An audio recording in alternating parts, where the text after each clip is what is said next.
UP board class 7 mathematics के exercise 1B के question number 3 पर बात करते हैं, जिसमें कह रहा है कि निम्नलिखित परिमेय संख्याओं के जोड़ों या पेयर में कौन कौन से समान हैं। तो अब यहाँ पर देखिए बेटा, समान और असमान पता करने के लिए जब भी कोई परिमेय संख्या दी गई है तो उस परिमेय संख्या को पहले आप सरलतम रूप में ले आएंगे। यह पहली प्रक्रिया हो गई कि सरलतम रूप में ले आकर के देखेंगे और उसमें फिर हम ये ऑब्जर्व करेंगे कि हर बराबर है कि नहीं। अगर हर बराबर नहीं है तो हर बराबर करने की प्रक्रिया करेंगे और फिर अंशों की तुलना करेंगे। या सीधी डायरेक्ट प्रक्रिया है कि जो भी परिमेय संख्या दी गई है उन परिमेय संख्याओं के हरों को बराबर करते हुए आप अंशों की तुलना कर लीजिए और उसमें आपको पता चल जाएगा कि इसमें से कौन सी दो परिमेय संख्याएं आपस में बराबर हैं अथवा नहीं है। तो इन दोनों प्रक्रियाओं में से किसी प्रक्रिया का अनुपालन करते हुए आप इनको कर सकते हैं। यहाँ पर देखिए क्वेश्चन नंबर 3 का जो क पार्ट है, इसमें दो परिमेय संख्याएं दी गई हैं। एक तो -9/12 है, यहाँ पर अब लिखेंगे -9/12, फिर यहाँ पर हमने कामा लगा दिया। और दूसरी परिमेय संख्या यहाँ पर दी गई है 8/12 है।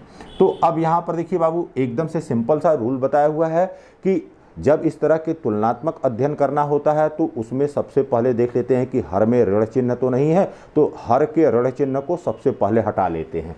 तो यहाँ पर यह -9/12 हो गया और कामा। अब इसके इस ऋण चिन्ह को हटाने के लिए क्या करेंगे, यहाँ पर 8/-12 और ऊपर और नीचे यहाँ पर -1 से हमने गुणा कर लिया। -1 से ऊपर और नीचे गुणा कर लिया। दोनों में एक समान चिन्हों से या एक समान अंकों से गुणा करने पर परिमेय संख्याओं के रूप में किसी प्रकार का परिवर्तन नहीं होता है। तो यहाँ पर अब ये हो गया -9/12 और अब दूसरी भिन्न किस में हो गई, यहाँ पर देखिए 8 × 8 और यहाँ पर माइनस आ गया -8 और यहाँ पर माइनस और माइनस प्लस हो गया 12 × 12। अब दोनों के हर बराबर हो गए और इनके चिन्ह भी धनात्मक हैं। अब हरों की तुलना करने पर तो यहाँ पर हरों की तुलना करने पर अब हर की तुलना कर लीजिए। देखिए -9 इज लेस देन -8 या लिखेंगे -8 इज ग्रेटर देन -9। तो अब यहाँ से ये पता चल रहा है कि यह दोनों बराबर नहीं हैं। क्यों? क्योंकि -9 यह -8 से कम है या -8 यह -9 से ज़्यादा है। इसका मतलब यह हो गया कि -9/12 इज नॉट इक्वल टू, बराबर नहीं है किसके, 8/-12 के। तो यह असमान परिमेय संख्या हमको मिल गई। तो हमारा जो परिणाम मिल गया वह यह मिला कि यह दोनों जो परिमेय संख्याएं हैं वह असमान परिमेय संख्या है। फिर देखिए बेटा, क्वेश्चन नंबर 3 के ख पार्ट में क्या कह रहा है, -15/45। तो यहाँ पर -15/45 और दूसरी परिमेय संख्या यहाँ पर दी गई है 16/-48। तो यहाँ पर हो गया 16/-48। अब यहाँ पर यह -15/45 हो गया। दूसरी परिमेय संख्या यहाँ पर 16/-48 गुणे -1 यहाँ पर अंश और हर दोनों में हमने -1 से गुणा कर दिया। तो अब यह किस रूप में परिवर्तित हो गया, यहाँ पर देखिए यह हो गया -15/45, ठीक। और यहाँ पर हो गया -16 अब माइनस माइनस यहाँ पर प्लस हो गया, 48 से कम 48 हो गया, ये हो गया। तो अब देखिए सबसे पहले हमने हर को यह धनात्मक बना लिया, हर धनात्मक हो गया। अब यहाँ पर देखिए इस कट जाएगा, 15 × 15, 15 × 3 45। फिर देखिए 16 × 16, 16 × 3 48। तो अब यहाँ पर देखिए यह हो गया -1/3 और फिर यहाँ पर भी मिल गया -1/3। इसका मतलब है कि इनका सरलतम रूप बराबर है। जो भी परिमेय संख्या दी गई है इनका सरलतम रूप बराबर है।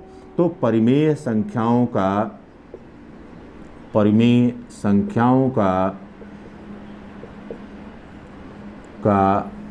सरलतम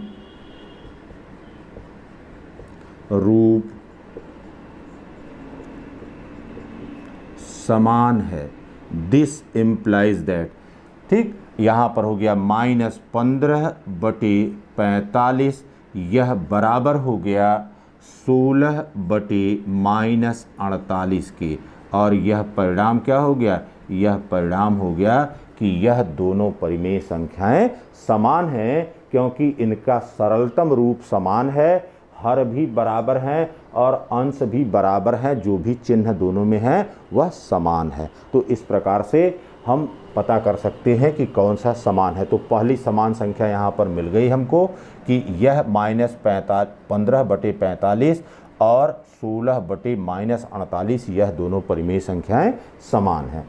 अब देखिए बेटा, इसी तरह से क्वेश्चन नंबर 3 और 3 को भी करेंगे। यहाँ पर क्वेश्चन नंबर 3 में करा है -7/21 एक परिमेय संख्या है और दूसरी परिमेय संख्या है 3/-9। ठीक बाबू, अब यहाँ पर -7/21 और यहाँ पर इसके हर को धनात्मक बनाना है, इसलिए 3 गुणे -9 गुणे -1, हर में -1 से गुणा किया तो अंश में भी -1 से गुणा कर दिया। दिस इम्प्लाइज दैट -7/21 हो गया और दूसरी भिन्न अब यहाँ पर हो गई -3/9 हो गई, क्योंकि देखिए यहाँ पर प्लस है, यहाँ पर माइनस है, तो प्लस माइनस माइनस हो गया, 3 एकम 3 हो गया, फिर यहाँ पर माइनस माइनस ये प्लस हो गया, 9 एकम 9 हो गया। अब देखिए यहाँ पर इसके सरलीकरण की प्रक्रिया कर लीजिए, 7 एकम 7, 7 त्रिके 21, फिर देखिए 3 एकम 3, 3 त्रिके 9। तो अब यहाँ पर सरलतम रूप में क्या मिल रहा है? सरलतम रूप में -1/3 और दूसरे में भी सरलतम रूप में -1/3 के रूप में प्राप्त हो रहा है। तो इन दोनों परिमेय संख्याओं का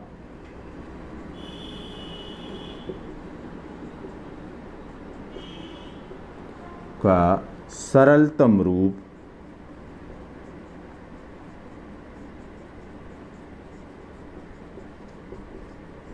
समान है। अब अतः अब यहाँ पर -7/21, यह बराबर का चिन्ह लगा दीजिए, यह बराबर हो गया 3/-9 और यहाँ पर ब्रैकेट में लिख दीजिए कि यह क्या है? यह दोनों समान है। फिर देखिए अब क्वेश्चन नंबर 3 के घ में यहाँ पर -8/-14, तो यहाँ पर -8/-14।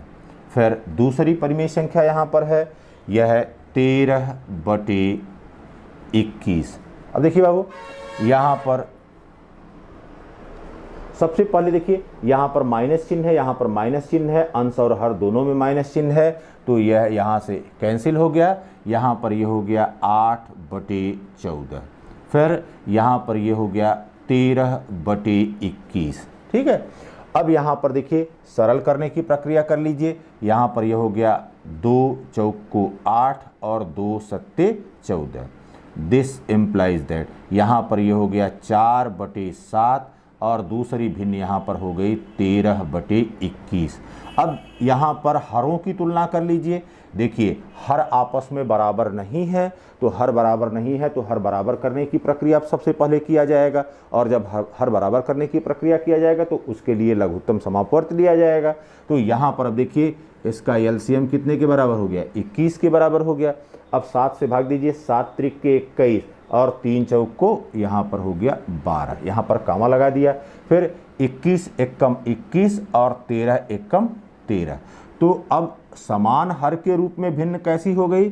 यह हो गई 12/21 एक भिन्न हो गई और दूसरा हो गया 13/21। तो अब ये देखिए बाबू, 13 इज ग्रेटर देन 12, 13 जो है वो 12 से अधिक है या 12 जो है 13 से कम है। इसका मतलब है कि this implies that -8/-14 is not equal to, बराबर नहीं है, बराबर नहीं है क्योंकि इनके अंश बराबर नहीं हैं। तो ये हो गया 13/21 के और यह असमान हो गया। तो इस प्रक्रिया को अनुपालन करते हुए आपने देखा कि कौन सी जो दो परिमेय संख्याएं हैं वह बराबर होंगी और कौन सी परिमेय संख्याएं यहाँ पर बराबर नहीं हैं।